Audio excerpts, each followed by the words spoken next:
Ja tere kõigile! Tere kallid kuulajad, vaatajad! Minu nimi on Kristiina Savin ja ma olen igapäevaselt lektor sellises aines nagu ideede ja teaduse ajalugu Lundi ülikoolis Rootsis.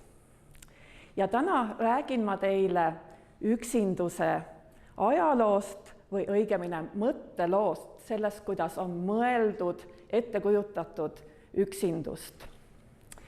Ja miks ma sellest huvitatud olen, see on sellepärast, et ma tegelen, meil on Rootsis Lundis ülikoolis selline kursus nagu tunnete mõttelugu, kus me käsitleme erinevaid probleeme, mis on tunnetega seotud. Ja ma ütlen kohe etteruttavalt, et tänane teema on nii suur, et see ei mahu tegelikult ühte loengusse, ma avastasin seda üsna hilja, aga mulle on lahkelt antud võimalus siia tagasi tulla, nii et tuleb ka teine osa. Täna käsitleme siis klassikalisi üksinduse teooriaid ja kontseptsioone. Üksindus ja üksildus. Mitmed tänapäeva teadlased, kirjanikud, ajakirjanikud väidavad, et meil on parasjagu käimas suur epideemia, üksinduse epideemia, mis on kuidagi tüüpiline meie ajastule ja ka väga ohtlik, nagu ikka epideemiad on, nimelt kasvab üksindus mitmete autorite arvates. Üksindusest on juba kirjutatud varem, see ei ole uus teema, aga mitte uuemas teaduskirjanduses, kuid siiski sinna on terve rida uusi ideid. Kui sotsioloogid hakkasid kirjutama üksindusest 19. sajandi lõpul, 20. sajandi alguses, siis peatuti sellistel probleemidel nagu linnastumine, industrialiseerumine, massiühiskond, kus üksik inimene tunneb ennast üksinda. Aga nüüd on meil rida teisi uusi faktoreid ja eelkõige globaliseerumine, migratsioon teeb inimesed üksikuks, asetab nad teise kohta, aga ka ühiskondlik killustumine ja tehnoloogia ja virtuaalmaailm, internet teeb meid üksikuks. Me oleme koos, kuid siiski üksi. Ja siin on mitmed teadlased, olulisemast neist on Ameerika sotsioloog ja psühholoog Sherry Turkle, kes on välja toonud sellise mõtte, et siin on nagu teatud paradoks, suhtlus kasvab kogu aeg. Me suhtleme üha rohkem sotsiaalmeedia kaudu, muud viisi, aga suhtlus muutub pinnapealsemaks. Digiajastu toodab üksindust, suhted ei ole tähenduslikud, nad ei oma meile samasugust tähendust kui varasemate ajastute näost näkku suhtlemine. Ja siin on nüüd tähtis eristada üksildust kui faktilist, füüsilist isolatsiooni ja üksildust kui tunnet.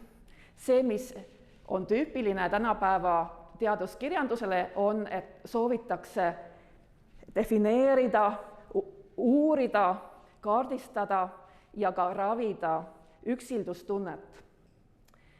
Üksildustunde tavalised tundemärgid on, et inimene mõtleb, et ta on kuidagi teistmoodi, ta ei ole nii õnnelik kui teised, tal pole kellegiga rääkida, tema elu ei lähe kellegile korda. Ja me näeme, kuidas tehakse isegi uurimusi üksildusest. Ja selline uurimus Euroopas 2024 27 maas uuriti üksindust või üksildust, kohe tuleme nende mõistete juurde, inglise keeles siis lonely. Et kas siis on olemas, kuidas tunnevad ennast Euroopa Liidu riikide kodanikud? Ja me näeme siin, et kõige üksildasemad on iirlased. 15% iirlastest tunnevad ennast üksildasena enamus aega ja 6% alati. Ja siis me näeme ka, et Eesti ja Kreeka millegipärast eristuvad siin tugevasti. Ja Madalmaad ja Luksemburg seevastu on sellised kohad, kus inimesed suhteliselt harva tunnevad ennast üksinda. No, mis asi see on? Kas tõesti, kas meil on erinevad geenid? No ei, sedasi ei mõelda tänapäeva teaduses, vaid siin on ilmselt küsimus võib-olla mõõtmises, aga võib-olla ka mingites kultuurilistes kokkulepetes, ettekujutustes. Ja tänapäeva tunnete uurijad rõhutavad just kognitiivsete, also meie mõtlemise olulisust, kuidas me tunnetame ja hindame oma heaolu. Ja sotsiaalne isolatsioon ei ole sama, mis üksildustunne. Nii et selle kohta on öeldud ka, et see tegelikult on see epideemia üks suur müüt, sellepärast, et me ei tea, kuidas ja mida me mõõdame, räägitakse erinevat sorti üksildusest, terminid tuleks paika seada. Ainult üks näide, mida on küsitud, näiteks on kaardistatud, kas inimesed on suhtes, kas nad on abielus või elavad kellegiga koos, nende suhtestaatus. Ja siin tuleb välja, et halvas suhtes inimesed tunnevad end üksildasemana kui üksikud, täitsa üksikud inimesed, kes on ilma partnerita. Ja eriti naised tunnevad end halvas suhtes tunduvalt üksildasemana kui mehed. Aga on ka suur vahe naiste ja meeste vahel. Meeste jaoks on siiski pole väga suur vahe, kas olla halvas suhtes või olla üksik, päris üksik, aga naiste jaoks on väga suur vahe. Nad tunnevad ennast tunduvalt üksildasema. No, see on üks näide, kuidas ja mida küsitakse siis. Aga küsimus on, mis keeles seda tehti. Me näeme, et loneliness on inglise keele mõiste, mis on väga tugevalt peale tulnud ja Eesti kultuuris on käimas väga suur revolutsioon tegelikult, et me suundume saksakeelsest ja Ida-Euroopa kultuuriruumist suundume anglosaksi kultuuriruumi just kuna me mõtestame ümber oma siseelu, oma tunded anglosaksi mõistete kaudu. Ja see on väga huvitav protsess. Me võib-olla mõtleme, et need on sellised universaalsed asjad nagu üksindus, kas võib olla veel midagi inimlikumat ja universaalsemat, aga ei. Sedasi ei mõelda teaduses, vähemalt mitte praegu, vaid rõhutatakse ja siis mina esindan seda tunnete ajaloo uurimise valdkonda siin ja neid seisukohti, mis kehtivad seal täna. Nimelt, me ei saa eeldada, et tunded on universaalsed. See on see esimene postulaat, kõige suurem patt, mis võib tunnete ajaloo uurija teha, on eeldada, et tunded on universaalsed ja siis mõelda, et üksildus on olemas kogu aeg, aga ta võtab nagu erinevaid kujuseid, teda väljendatakse erinevalt. Ja tegelikult on palju selliseid kirjanikke ja teadlasi, kes on kirjutanud tunnetest sel viisil, aga alates aastast 2002 on see nagu põlu all sedamoodi mõelda, kui tuli kuulsa Ameerika teadlase Barbara Rosenweini artikkel kuidas ta muretseb tunnete pärast ajaloos. Ja tema mure oligi just see, et ei osata piisavalt tähelepanelik olla, kuidas tundeid konstrueeritakse erinevates ühiskondades, erinevates kultuurides. Nii et me peame lähtuma sellest, et tunne on midagi, mida tehtakse ja ta konkreetsed väljendusvormid igas kultuuris on just sellele kultuurile omased ja sealhulgas on keel väga oluline. Ja me näeme siin, et kuidas Norra kunstnik Edvard Munch on kirjeldanud kahte üksildast inimest ja norra keeles on selle maali nimi Two mennesker, de ensamme. Ühesõnaga 2 üksikut või üksildast. Ja norra keeles ei saa teha vahet üksindusel ja üksildusel. Vabandust, mul lähevad endal ka juba segamine, aga sellest ei ole midagi, sest eesti keeles ka tegelikult ei ole seda vahet tehtud. Eesti keeles on niimoodi, et on olemas mõlemad sõnad, moodsad sõnaraamatud tahavad väga, et oleks selline vahe, aga kui me vaatame tavapärast keelekasutust, siis seal ei ole seda vahet nii selgelt, vähemalt mitte. Ja kui me läheme ajas tagasi, ma vaatasin, tegin digitaalseid otsinguid ajalehtedes, Digaris, siis üksindus ja üksildus tulevad 19. sajandi lõpul, aga on nagu sünonüümsed täiesti. Siin ei ole seda vahet, et üks on tunne ja teine on üksindus, siis üksinda olek, üksi olek.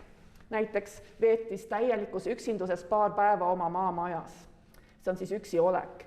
Ja üksildus, nagu eesti keele sõnaraamat seletab, on siis hingeline üksiolu. Et see on uuem selline eristamine.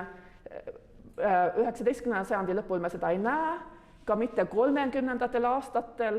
Johannes Aavik püüab neid eristada ja kirjutab oma ühes grammatikas, et need on erinevad asjad. Aga Andrus Saareste, kes retsenseerib, arvustab seda grammatikat, ütleb, et milles see vahe siis on, et seda küll aru ei ole saada. Et ei ole vahet. Ja, Aavikul oli selline hea keeletunnetus, võib-olla ta tundis, et midagi seal toimub, aga me näeme ka, et näiteks ilukirjanduses on üksildus tavalisem ja kasutatakse samas tähenduses kui üksindus. Võib-olla natuke rohkem luules on üksildust, see on võimalik, näiteks Anna Haava, Marie Heiberg, Juhan Liiv kirjutab siiski üksindusest, vabandust. Nii et siin ei ole nagu sellist selget piiri. Aga meil on vaja seda piiri, kui me tahame teadust teha, sellepärast, et teadus käib tänapäeval inglise keeles. Ja inglise keeles on need täiesti erinevad sõnad. Inglise keeles on 2 mõistet, üks neist pärineb ladina keelest, solitude, ja see tähendab siis üksi olekut või üksildast kohta, algselt lausa kõrbe, aga hiljem siis sellist positiivselt üksinda olemist. Ja loneliness on siis see teine oluline sõna tänapäeval, see on epideemia, ei ole meil mitte solitude'i epideemia, vaid on loneliness epidemic. Nii et see on üksildus kui tunne, üksildus kui hingeline seisund. Kui me vaatame neid näiteid siin eesti keele seletavas sõnaraamatus, nagu viibisin päevi mägede ja metsade üksilduses, siis ei ole see vahe nii väga selge, et kuidas siis maamajas on üksindus ja mägedes ja metsades on üksildus. Aga see on huvitav protsess. Ja me saame oma mõisted nendest erinevatest diskussioonides, mida peetakse erinevates teadusharudes, näiteks sotsioloogias ja sotsiaalteaduses on siis loneliness see oluline termin, mida me peame meeles pidama. Aga mida ütlevad siis ajaloolased? Me näeme, et mitmed ajaloolased on proovinud üksindust või üksildust ja ma vabandan, ma kasutan neid sõnu praktiliselt sünonüümidena täna, sest ma püüan eristada neid, kui on vajalik, aga mitte iga kord, sest see ei ole vajalik. Ja ma seletan pärast ka miks. Siin on Briti ajaloolane Faybound Alberti, kes on kirjutanud meditsiini ajaloost, ta on kirjutanud toreda raamatu südame ajaloost, kuidas füsioloogia ja tunded on üksteisega seotud 18. sajandil üks juhtivaid maailma tundeajaloolasi. Ja tema on kirjutanud sellise monograafia või biograafia, eluloo, nagu ta ütleb, sellest tundest, loneliness. Ja tema tees on siin, et see tunne tegelikult nagu tekib ja formeeritakse ja eristub 18. sajandi Euroopas ja siis nad muidugi Inglismaal, Briti kontekstis, mida tema analüüsib. Ta on ka päris,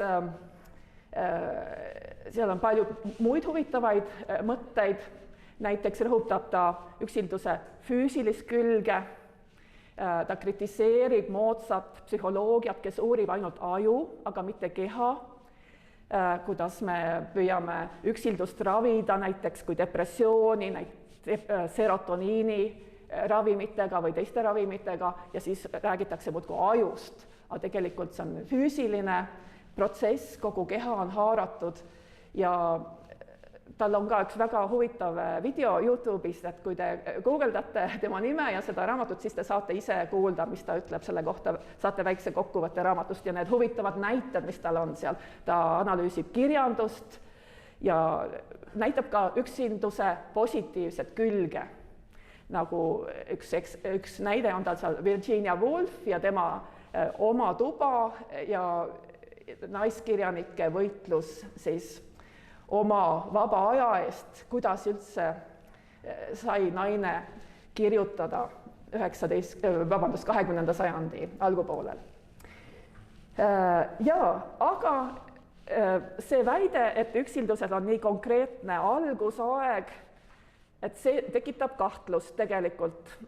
Kui te kuulete, et mingi tunne tekkis sel ja sel aastal, tihtipeale räägitakse näiteks, et nostalgia mõiste tuleb 1688, kui üks Šveitsi noor arst selle mõiste kirja paneb ja kirjutab ladinakeelse kirjatöö selle kohta. Ja samamoodi võime öelda, et see ingliskeelne loneliness siis tuleb 18. sajandi jooksul ja levib.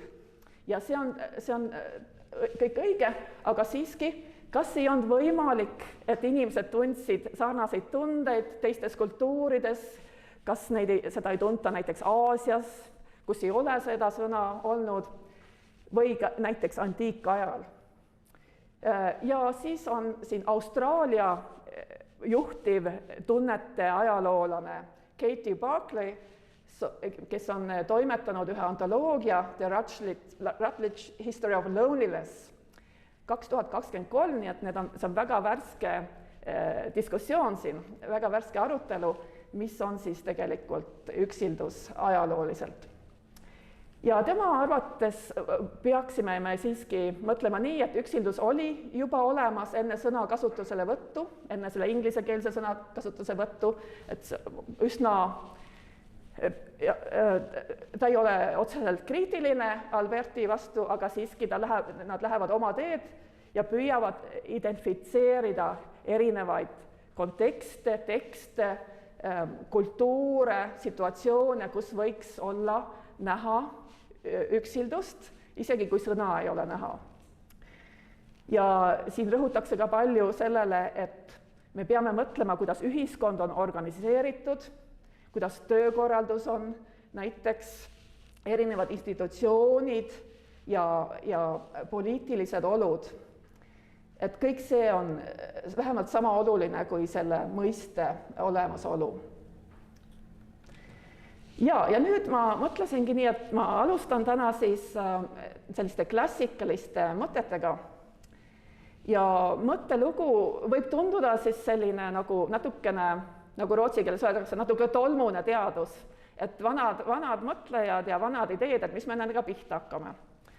Aga mõttelooga on ka selline asi, et ideed mitte ainult ei peegelda kellegi mõtteid, vaid ideed vormivad meie tegelikkust, meie maailma ja võib ka mõelda muud, et näiteks materiaalne baas juhib kõike, aga me lähtume täna sellest, et ideed juhivad maailma. Kuidas oli siis Antiik-Kreekas? Seda on mitmed antiigi ajaloolased uurinud. kas oli võimalik, et keegi tundis end üksildasena Antiik-Kreekas, Ateenas näiteks, 5. sajandil jälle meie aja arvamist. Seda on raske tõestada, aga me võime uurida, mida arvatakse inimesest kui ühiskonna liikmest ja inimene on sotsiaalne olend, zoon politikon Aristotelese järgi ja sellist ühiskonnast eemaldumist ja üksindust ei mõisteta eriti, see on haruldane, siiski mitmed filosoofid püüavad näidata, et nad ei allu ühiskondlikele normidele, konventsioonidele nagu Diogenes, küüniline filosoof, aga siis kerkib esile üks konkreetne Ateena kodanik, kes sellest saab üksilduse ja erakluse sümbol. Ja see on Timon Ateenast. Meile on ta võib-olla kõige rohkem tuntud William Shakespeare'i samanimelise draama järgi. Ja kes see Timon siis oli? Et tegelikult ta oli päriselt elanud isik, ajalooline isik, kunagi kuskil 5. sajandil. Me ei tea temast väga palju, aga seda rohkem on erinevaid müüte, legende. Ta ilmub välja erinevates komöödiates. Me saame teada, et ta on üksik, vanapoiss ja üks igavesti raske inimene. Sedaviisi ja näiteks Plutarkos kirjutab, kuidas Timon läheb peole ja seal peol kohtab ühte oma sõpra ja sõber tuleb talle vastu ja ütleb, oi kui tore pidu. Ja siis Timon vastab talle, oleks tore jah, kui sind siin ei oleks. Ja sedasi ta muudkui räägib ja ütleb palju selliseid tänapäeva rootslaste seisukohast vähemalt väga ebasobivaid asju. Ja siis ilmub ta välja väga paljudes erinevates sellistes karakteri ja moraali kirjades, moraali käsitlevates ja temast saab siis misantroopia võrdkuju. Timon on tegelikult algselt selline tore aadlik, kes elab üle oma võimete ja aitab oma sõpru väga heldelt, aga ta ei pane tähele, et ta raha saab otsa ja nüüd ma järgin siin Shakespeare'i jutustust, sest sellest saab selline oluline kuvand või ettekujutlus hilisemas ajaloos. Ja Timon annab kõik hinge tagant ära, aitab oma sõpru ja siis tuleb välja, et tema raamatupidajad on teda petnud, tal ei ole tegelikult midagi enam ära anda ja juhtub selline asi, et lõpuks jääb ta kõigest ilma ja kui ta palub oma sõpradelt abi, siis keegi teda ei abista, sest kõik on harjunud, et Timon abistab neid ja mitte vastupidi. Ja Timon on siis väga pettunud Ateena elanikest. Ta läheb linnast välja, ta peatub hetkeks linna müüride ees ja siis ta sajatab selle Ateena linna maapõhja. See on hästi kuulus stseen seal Shakespeare'il. Timon ütleb siis, et saagu see Ateen hukka, saagu nii, et pööbel võtab linnavalitsuse üle, las lapsed ei kuule enam vanemate sõna ja moraal käib alla, naised muutuvad hooradeks ja suur allakäik. Ja siis ta läheb linnast välja ja vaatab välja ühe koopa, kuhu ta elama läheb. Ja seal ta siis istub ja oma sõprudega vastu ei taha võtta, kui üks sõber tuleb teda keelitama, et tule tagasi, Timon, et mis sa siin nüüd teed, siis Timon ütleb niimoodi, et kui sa oleks koer, siis ma võiksin sind armastada, aga inimesi ma vihkan, niimoodi ütleb. Ja siin on ka selline huvitav traditsioon, et misantroobid armastavad loomi, aga nad ei armasta inimesi. Ja mitmed kirjanikud kirjutavad hiljem sellest, kuidas loomad on tegelikult moraalselt inimestest paremad. Loomad ei valeta, loomad ei ole silmakirjalikud, loomad on igatepidi vooruslikumad kui inimesed. Ja see traditsioon käib siis selle misantroopia traditsiooniga kaasas, aga sellel on ka oma ajalugu ja kirjandusteadlased nimetavad seda teriofiilia traditsiooniks. Et siin on terve rida selliseid autoreid, see saab tegelikult alguse juba kuskil Plutarkosel, kes on siis Kreeka kirjanik ja filosoof, tema kirjeldab ühte tseeni Odüsseias, kuidas Odüsseus tuleb nõid Kirke juurde ja Kirke moondab kõik Odüsseuse kaaslased loomadeks. Ja no tasapisi õnneks neid õnnestub saada inimesteks tagasi. Aga seal on üks siga, kes ei taha enam saada inimeseks, tema nimi on Grüllos. Ja see Grüllos arvab, et siga olla on palju parem kui inimene. Nii et sellepärast, et loomad lihtsalt on palju vooruslikumad kui inimesed ja sellest tuleb selline tore traditsioon kuni eriti 16. sajandi Prantsusmaal, Michel de Montaigne näiteks kirjutab sellest. Ja siis siin võib kohe mitmeid selliseid huvitavaid teoseid nimetada, aga me täna seda ei tee, võime teha teine kord. Seal on see traditsioon on tänapäeval ka aktuaalne. Tänapäeval on mitmeid filosoofe, kes kirjutavad misantroopiast ja neid huvitab see just selle tõttu, et siin vaadeldakse loodust ja loomi kui vooruslikke ja inimest kui pahelist ja inimene ongi väärt vihkamist, mõeldes sellele, mis ta loodusele on teinud, mis ta loomadele on teinud. Misantroopia moodsas filosoofias on jälle selline teema. Aga üksinda olemisel siis looduses ja ainult loomadega suhtlemises on selline suhteliselt negatiivne maik, sest see misantroop ei ole siin mitte mingi eeskuju, nagu ta hilisemas Euroopa traditsioonis võib-olla on, et ta on lihtsalt selline idealist, kelle illusioonid on purustatud. Ei, misantroop on kaua aega Euroopas siiski negatiivne kuju. Me leiame ka psühholoogia raamatutest kirjeldusi misantroopidest, need on inimesed, kes tõmbuvad eemale ja on väga-väga halvas tujus, depressioonis, nad vihkavad oma kaasinimesi, nad ei taha kellegiga kohtuda ja nad vihkavad ka iseennast meditsiinilises traditsioonis. Ja, aga me näeme ka, et juhtub midagi väga erilist Euroopa ajaloos. Kristluses saab üksildus hoopis teise ja uue tähenduse. Ja mõned teadlased nimetavadki, et nüüd tekivad sellised kultuuritehnikad, nagu näiteks üksinda palvetamine ja üksinduse otsimine mingil religioossel eesmärgil, kontempleerimine. Sellised kultuuritehnikad, mis on siis nagu ainulaadsed ja siin need jäävad Euroopa kultuuri ja tekib selline huvitav dünaamika negatiivse ja positiivse üksilduse vahel. Eeskujud on piiblis. Me teame, et Jeesus oli üksinda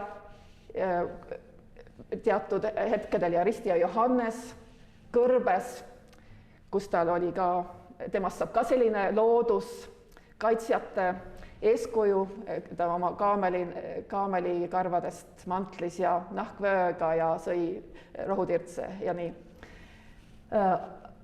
Ja eremiidid on siis, see eremiitlus on siiski selline suhteliselt eraklik asi või erandlik asi algselt, kuid esimeste sajandite jooksul saab sellest nagu lausa rahvaliikumine. Egiptuses lähevad tuhanded inimesed ja lähevad kõrbe elama, et ennast proovile panna. Ja üks näide siin, üks naisprohvet Saara, kes elas 60 aastat kõrbes üksinda ja mitmed tema ütlused on isegi kirja pandud kõrbeisade raamatus. Ta oli ka väga tühja jutu rääkimise vastu, et ta oli ka vaikuse praktika, ka selline kultuuriline praktika, mis siis areneb koos eremiitlusega. Ja siin solitudo on siis, see üksindus ei ole tühjus või millegi puudumine, nagu tänapäeva üksilduse definitsioonid tavaliselt väidavad, vaid see üksildus on täis Jumala kohalolu, just ainult sedasi eralduses maailmast saab inimene Jumala lähedusse minna ja see solitudo saab siit siis sellise positiivse kõla. See on positiivne ja see jääb kauaks ajaks ja see on meil siis tänapäeva inglise keeles ka see, mis on see positiivne üksindus. Aga eremiitlus on varakult ka paljude diskussioonide aineks. Ei ole kerge elada kõrbes omaette, isegi ka mitte kloostris. Seal ähvardavad igasugused ohud ja üks kõige kuulsam munk, kes on kirjutanud nendest ohtudest, mis ähvardavad üksikuid munki, on Pontose Evagrios või siis Evagrios Ponticus, nagu ta on teistes keeltes, aga Marju Lepajõe tõlgib ta väga ilusti Pontose Evagriosesse, sellepärast mina kirjutasin ka niimoodi. Ja Heraklusel on palju ohtusid. Ta Evagrios ütleb, et siin on 8 kirge või halba mõtet. 8 kirge või halba mõtet, mis segavad ja mis, ta räägib lausa teemonitest. Teemonid püüavad inimest Jumala juurest ära meelitada. Ja need on just tunded, kurbus, raev, aga teised kired nagu õgardlus, ahnus, hoorus, edevus, kõrkus ja selline asi, mida nimetatakse akeediaks, mis on väga oluline mõiste kreeka keeles ja hiljem ka ladina keeles, mis tähistab siis sellist depressiivset ükskõiksust, mitte midagi tegemist.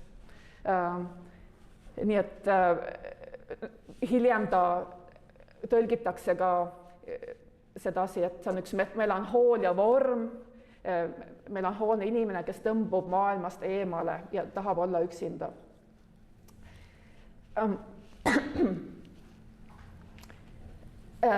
Ja mis on siis eesmärk? Eesmärk on see, et need kired ei saaks inimest segada, ei saaks palvetamist segada, palvega seoses peaks munk püüdlema sellise seisundi poole, nagu on apateia ehk apaatia, siis vabadus kirgedest. Ja see on siis nagu, ja sellest saab üks väga selline oluline seisukoht. Me näeme, et hiljem keskajal areneb välja 7 surmapatu teooria, mis on siis hilisem ja neid on ainult 7 neid pattusid. Teadlased on uurinud, kuidas nad arenevad.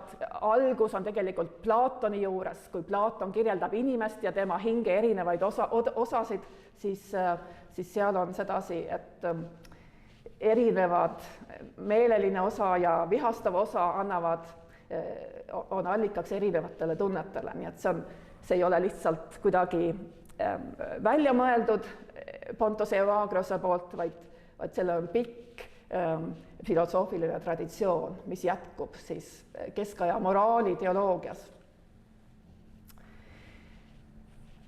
Tasapisi näeme, et tekivad uued sellised situatsioonid, kus üksinda olemist peetakse tavaliseks või normaalseks. Vaba aeg, meie jaoks kõlab sõna vaba aeg kui midagi enesestmõistetavat. Vaba aega inimestel ei olnud, vaid seda kontseptsiooni ei olnud, tegelikult see tekib alles 19. sajandil tegelikult. Selleks, kui töökorraldus on muutunud ja ühiskond on muutunud. Aga oli vanadel roomlastel selline mõiste nagu ootsium, mis oli siis ehk siis kõrgemate klasside vabadus tegeleda asjadega, mis ei olnud tööasjad. Ja Francesco Petrarca, teda tõstetakse tavaliselt esile kui sellist esimest humanisti, kes loob uut tüüpi üksinduse. See on humanistliku intellektuaali vabadus olla omaette, lugeda, kirjutada, mõtelda.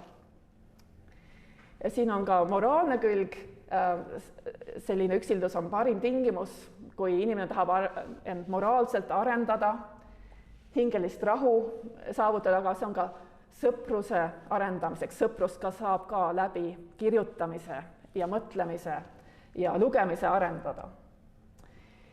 Petrarca kirjutab ka religioossest üksindusest, mis on tegelikult tema arvates veel kõrgem tase, ja seal näeme, et seal mitmed sellised teoloogilised, klassikalised solitudo teemad esindatud. Aga siis pilt õpetlasest kui üsna üksikust isikust levib ja tasapisi hakatakse seda ka kritiseerima või tegelikult see kõik toimubki poleemikas. Petrarca on sunnitud kaitsma üksi olemist, seda üksi olemist on kritiseeritud.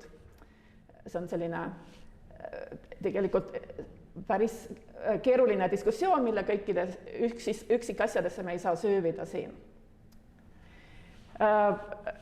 Meie kultuuri kontekstis oluline Martin Luther ei poolda üksindust, ta kritiseerib erinevaid usupraktikaid, ta kritiseerib anabaptiste, teisi, kes olid positiivselt meelestatud üksinduse suhtes ja rõhutab oma lauakõnedes näiteks, et inimene ei ole loodud üksi elama ja kirjutab lausa sedasi, sest seal, kus on üksindus ja üksildus, seal on kuradil ruumi ja võimalust inimesi patuteele viia.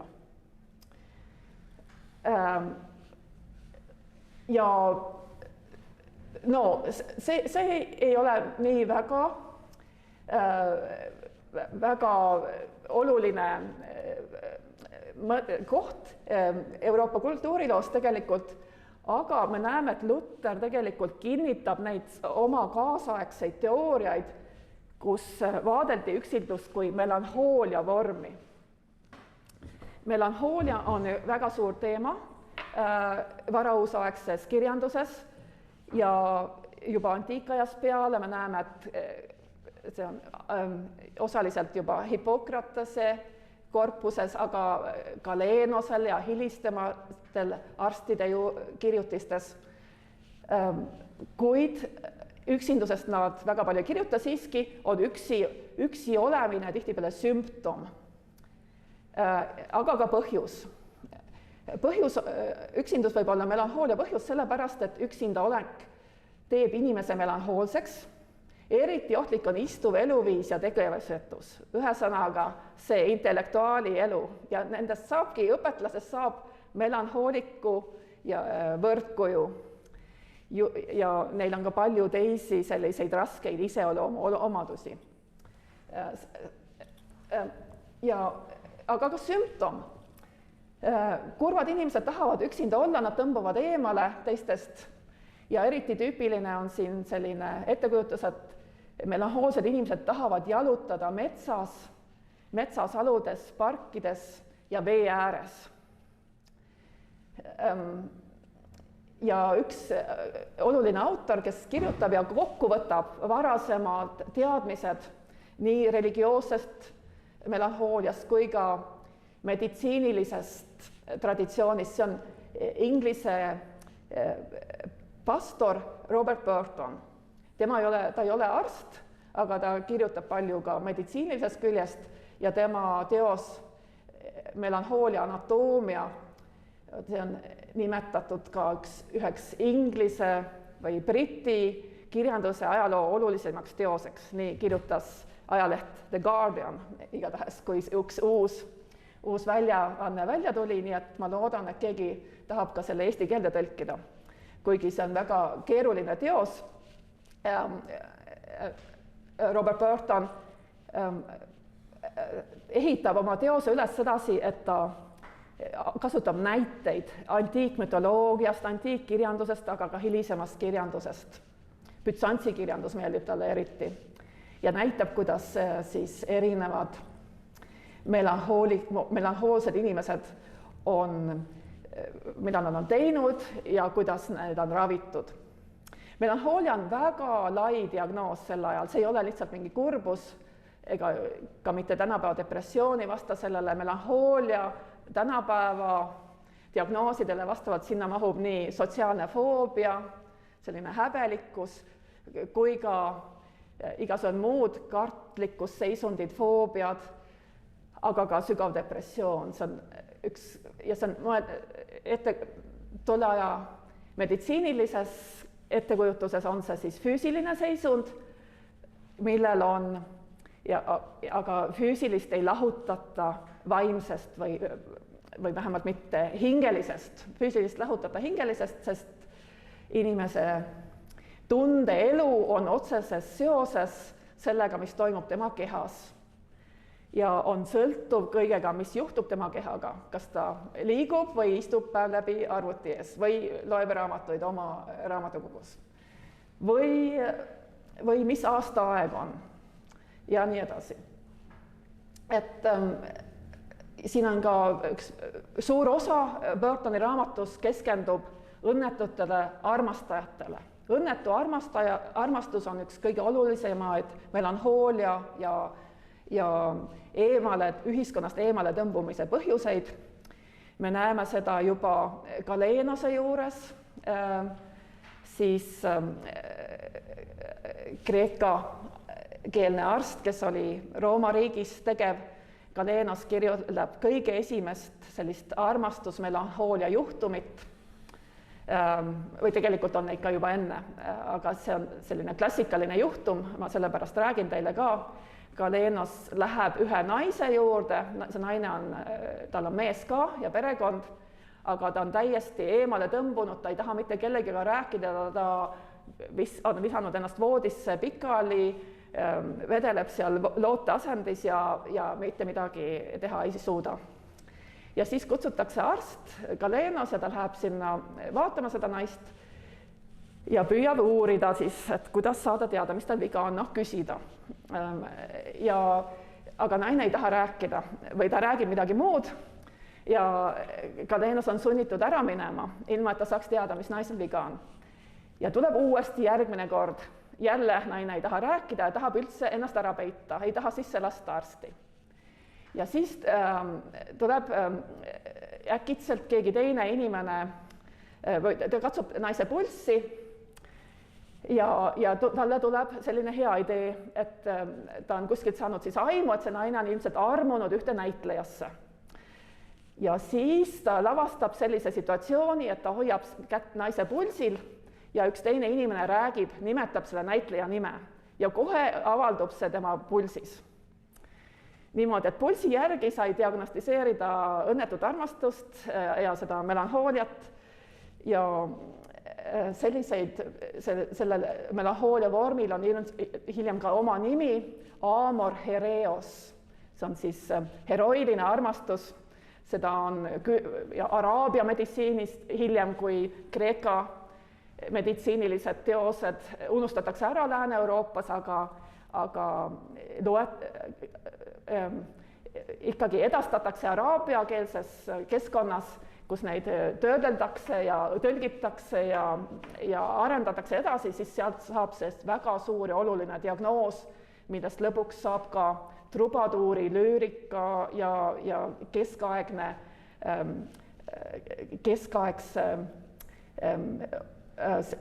keskaegse aristokraatliku armastuse nurgakivi, see, mis oli sümptom, arsti käsiraamatus kunagi sellest eemale tõmbumine, punastamine, ohkamine, pisarad, kõik need armastuse sümptomid, nendest saab tasapisi rüütelliku armastuse eetika reegel. Ja, aga Burton tegeleb siin ravimisega. Ta tahab näha, kuidas saaks ravida siis üksildust või üksildus ei ole nüüd, sõna loneliness ei ole olemas, aga tema räägib siis sellest kui sümptomist ja põhjusest. Tuleb käia seltskonnas, vestelda, reisida, muusika on oluline. Muusika viljelemine, ise muusika kuulamist nagu tänapäeval on muusika, psühholoogia ja muusika emotsioonid väga suur uurimisaine ja räägitakse kuidas inimesed reguleerivad oma emotsioone muusika kuulamisega, neil on siis kõrvaklapid või tänapäeval on väga lihtne muusikat kuulata, aga tol ajal ei olnud kuigi lihtne, et me näeme ka, et paljud asjad on siin kättesaadavad siis kõrgematele klassidele eelkõige. Et sul on oma muusik ja seal oli ka juba eeskuju piiblist võtta kuningast Taavet, kellel oli melanhoolia ja keda ma ütlesin valesti. Ma parandan ennast järgmine kord, ma seda näidet praegu ei too.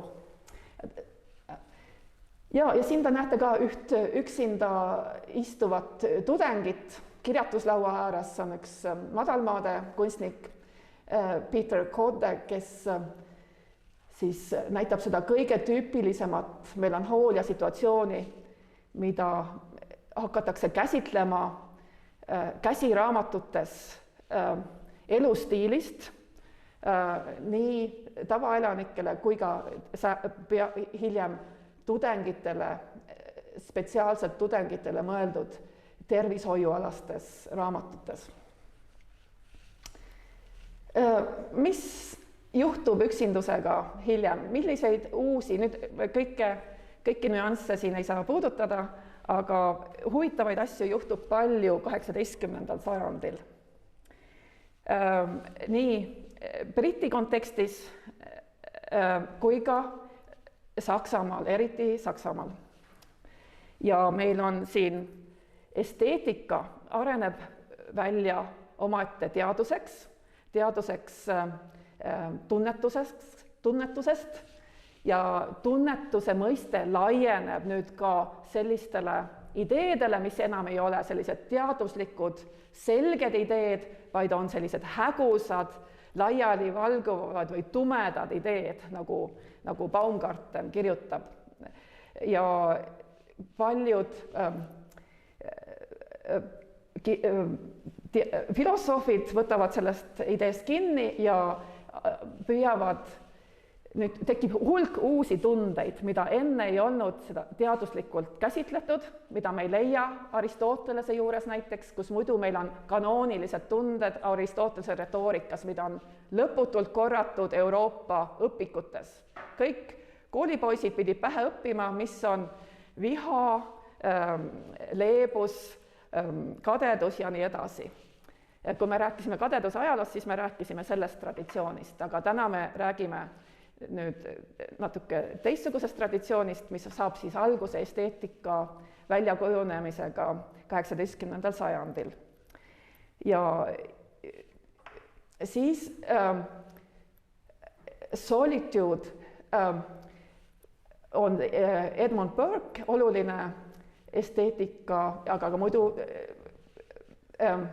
ajaloolane ja ühiskonda mõtleja, kes kirjutab mõistest ülevus ehk siis subliimsus, vahest öeldakse ka. Ma teame, et sellel mõistel on ka tegelikult antiikne ajalugu, aga nüüd antakse sellele uus tähendus ja see ei ole enam ainult küsimus stiilist, nagu see oli antiikajal. Üks kirjanik, kelle nimi on Longinus või pseudo Longinus on ju kirjutanud teose ülevusest, mis on see klassikaline oluline teos. Aga me näeme, kuidas uued omadused omistatakse siin selle ülevusele. Üksindus, täielik, totaalne üksindus on midagi subliimset või ülevat. Ja ajaga piiratud üksindus, kirjutab Burke, see on midagi, mis on meeldivat, võib olla meeldivat või sedasi, aga subliimne on see totaalsus. Ja Immanuel Kant oma esteetilistes kirjutistes kirjutab samuti, aga siis kasutab saksakeelset sõna Einsamkeit. Ja nüüd me näeme, kuidas juba natuke enne Kanti aega hakkab saksa mõiste Einsamkeit, ta muutub nagu produktiivseks ja hakkab hästi levima ja mõne aastakümne pärast pole ühtegi saksa luuletajat, kes ei oleks kirjutanud luuletust, mille nimi on Einsamkeit, ja peaaegu mitte ühtegi saksa heliloojat, kes ei oleks mõnd sellist luuletust viisistanud. Nii et siin juhtub see, mida ajaloolased silmas peavad siis, kui nad räägivad, et üksildus on 18. sajandil tekkinud tunne.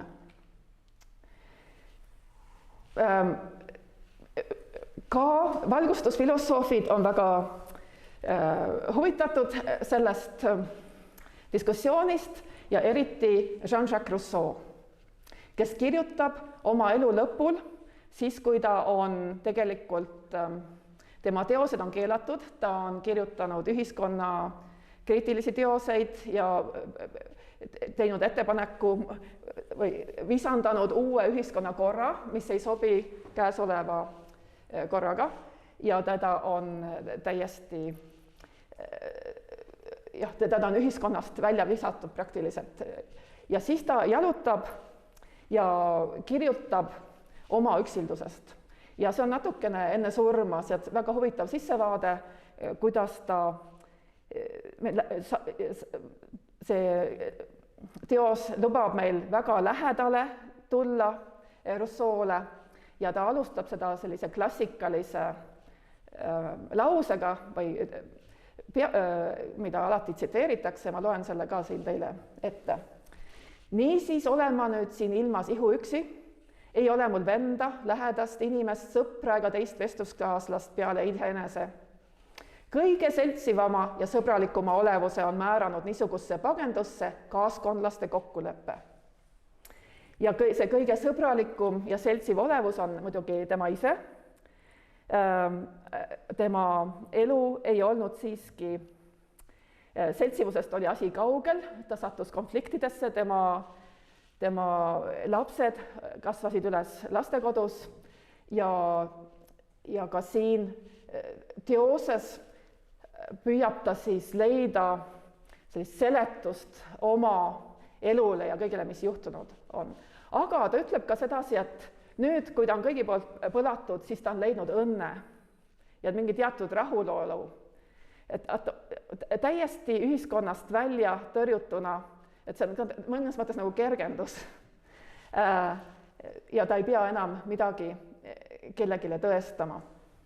Ja see on 10 sellist jalutuskäiku, mis on nagu väiksed jutustused, esseed, kus ta kirjutab kaasajast, moraalist, aga ka just siis loodusest, looduse rollist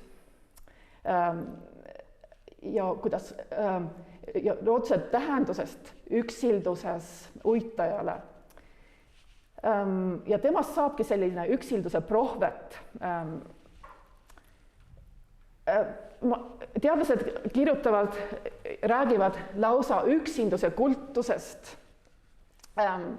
18. sajandil me näeme seda väga paljudes erinevates eluvaldkondades, isegi pargiarhitektuuris, kui ehitatakse väikseid erakuhütte või selliseid eraklaid, ermitaaže ja eestlastele ermitaaž võib-olla on see kunstimuuseum Peterburis, aga see tähendab ka tegelikult Herakla, see oli Katariina teise väike Herakla, kus ta sai eemale tõmbuda oma kohustustest ja kunsti koguda.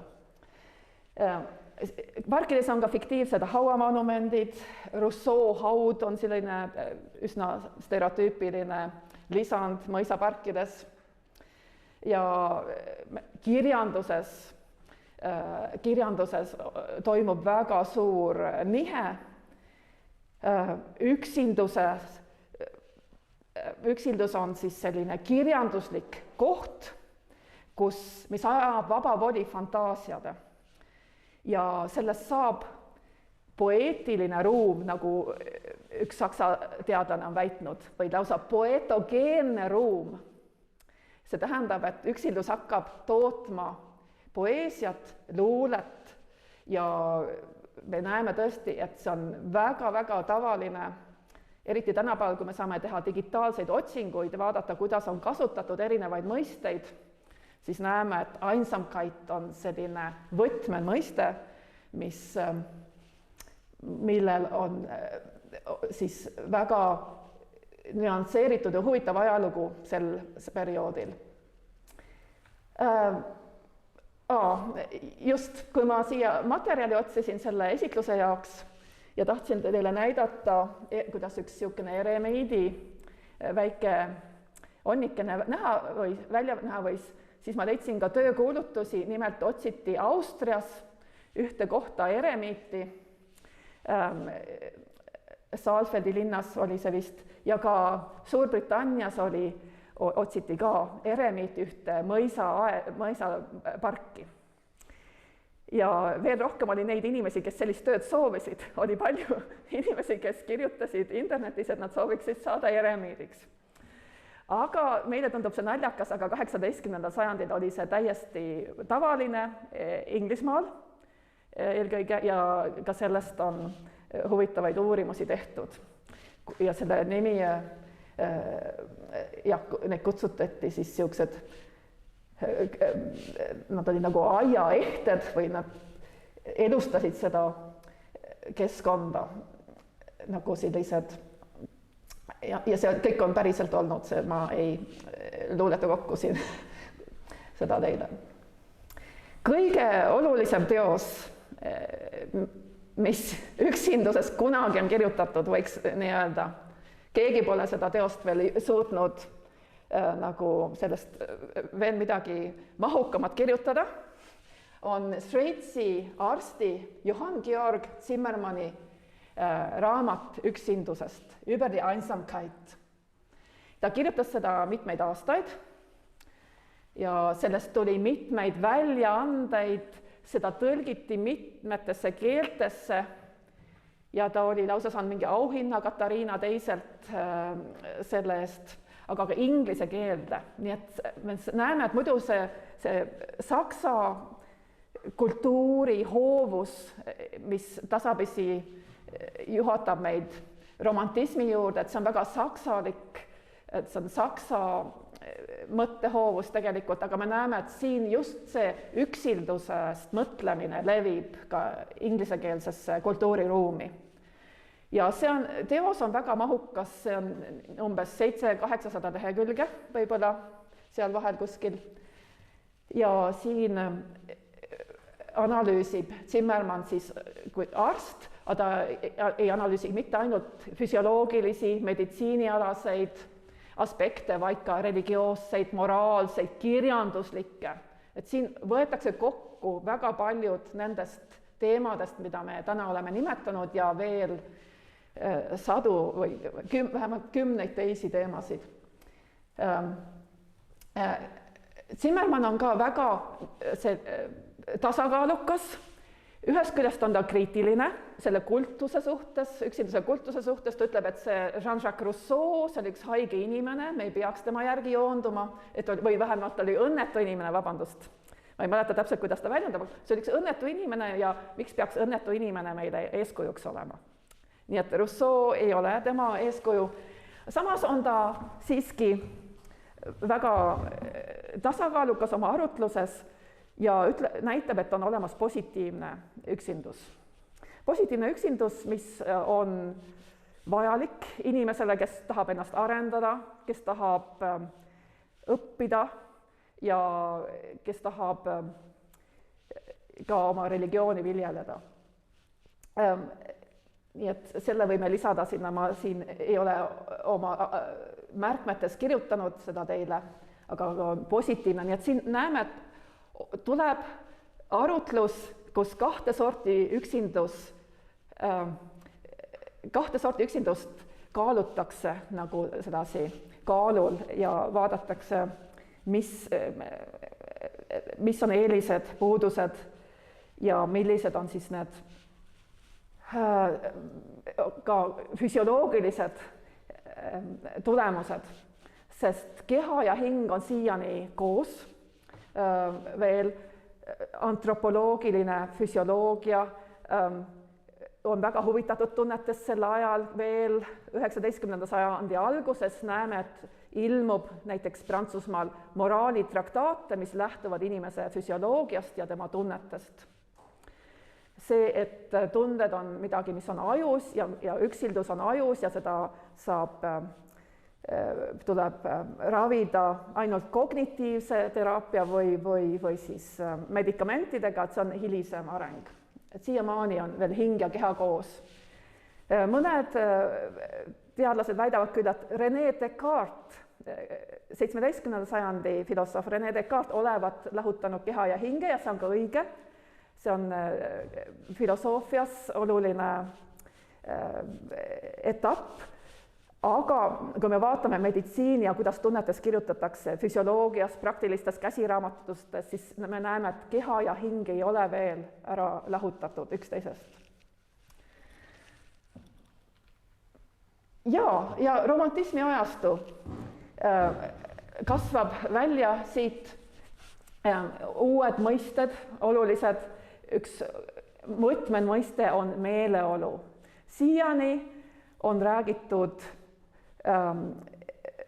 affektidest, passioonidest ja kujuneb välja mõiste tunne 18. sajandi jooksul, saksa keeles Gefühl, prantsuse keeles sentiment, inglise keeles feeling, need on kõik uued mõisted tegelikult, see on terve mõistete väli, semantiline väli, mis on siin välja kujunenud ja siin on ka sakslaste mõiste Stimmung, meeleolu, mida on väga raske inglise keelde tõlkida, teadlased näevad sellega väga palju vaeva, aga meil õnneks pole vaja inglise keelde tõlkida, võime öelda meeleolu ja algselt tähendab see häälestatust, see metafoor, mis tuleb muusika, keelpillide maailmast. Kui me häälestame näiteks viiulit, siis Stimmung on see protsess, häälestamise protsess, aga ka see tulemus, häälestamise tulemus, häälestatud instrument. Temal on Stimmung. Ja üksildus ongi see vahe, mida tänapäeval tehakse siis meeleolude ja muud laad emotsioonide vahel, on see, et emotsioonid on väga konkreetsed objektid, näiteks me vihastame kellegi konkreetse inimese peale mingil teatud konkreetsel põhjusel, et meid on ülekohtuselt koheldud ja seda saab väga selgelt sõnastada. See on loogiline, emotsioonid on loogilised, aga siis need sellised meeleolud, neil ei ole alati konkreetset objekti, miks me oleme ühes või teises meeleolus ja need on laiali valguvad ja just romantismi ajastu armastab selliseid laiali valguvaid meeleolusid, kus on nagu hägusad, mis tekitavad teatud meeleolu kas kirjanduses. Tänapäeval kasutatakse küll sõna atmosfäär ja on tekkinud palju teoreetikuid on püüdnud siis sõnastada, et kuidas tekitada meeleolu või atmosfääri kirjanduses, mida teeb tekst, kuidas tekib atmosfäär tekstis, aga kuidas tekitab ka näiteks arhitektuuris. Praegune suur uurimisala, mis on väga aktuaalne, on just arhitektuuri uurimus ja atmosfäärid linnaruumis näiteks. Miks tekitab üks või teine koht meil teatud tunde ja see on väga huvitav. Ja aga üksildus on siis teatud meeleolu. On erinevat laadi üksindused, ülev, nagu me juba nimetasime, aga ka heroiline, üksikisiku vastandumine ühiskonnale tuleb esile tragöödia teoorias, näiteks Hegeli juures, kuidas ja sellest, mis on tragöödia, mis on traagiline, tragöödia põhikomponent on siis üksikisiku vastandumine ühiskonnaga, see üksikisik on kangelane,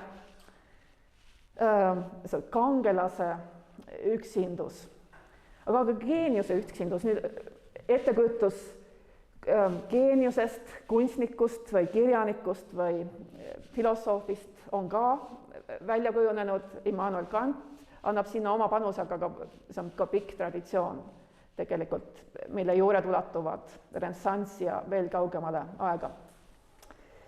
Aga ka üksindus looduse rüppes, ühtsus loodusega on tähtis teema. Saksa keeles näeme, kuidas sõna Einsamkeit hakkab korduma erinevates liitsõnades, näiteks Heinrich Heine kirjutab sellisest üksindusest metsas ja on ka spetsiaalne sõna Wald-Einsamkeit, metsaüksindus. Teine näide on Feld-Einsamkeit. Näiteks Johannes Brahmsil on üks sellise nimega teos, Opus 86. Nii et ja peaaegu terve 19. sajandi vältel on need mõisted väga aktuaalsed. Me oleme rääkinud Saksa suundumustest palju, natukene ka sellest, mis juhtus Ameerikas, USA-s.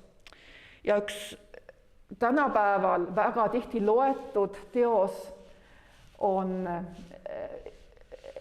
Põhja-Ameerika inseneri ja kirjaniku Thoreau Walden või Elu metsas. Ja see on nüüd ka eesti keelde tõlgitud ja väga sobivalt ka eessõna saanud Valdur Mikitalt, kes arvab, et see teos oleks väga sobilik eestlastele lugeda ja eestlastele arusaadav. Idee ajalooliselt on kuulub see sellisesse hoovusesse nagu Ameerika transcendentalism ja on inspireeritud ühest varasemast väga olulisest autorist, Emersonist, tema tekstist Loodus. Emerson oli ka Thoreau õpetaja. Ja Thoreau ise kasvas üles Bostoni lähistel ja siis ta otsustas, et ta läheb metsa, jätab tavaelu sinna paika ja ta oligi seal metsas väikses majakeses 2 aastat, 2 kuud ja 2 päeva. See filosoofiline mõte siin taga on, et Jumal on kõikjal,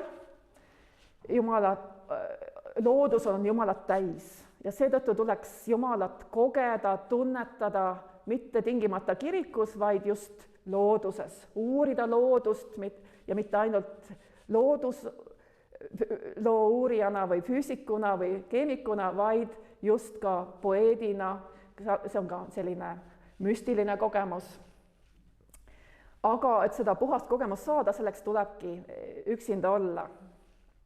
Siin on ka väga tugev ühiskonnakriitiline noot sees, tähelepanekud loodusest vahelduvad selles raamatus ühiskonna kriitiliste tähelepanekutega, inimeste moraalist, nende silmakirjalikkusest ja nii edasi. Tänapäeval on see teos siis klassiku staatuses.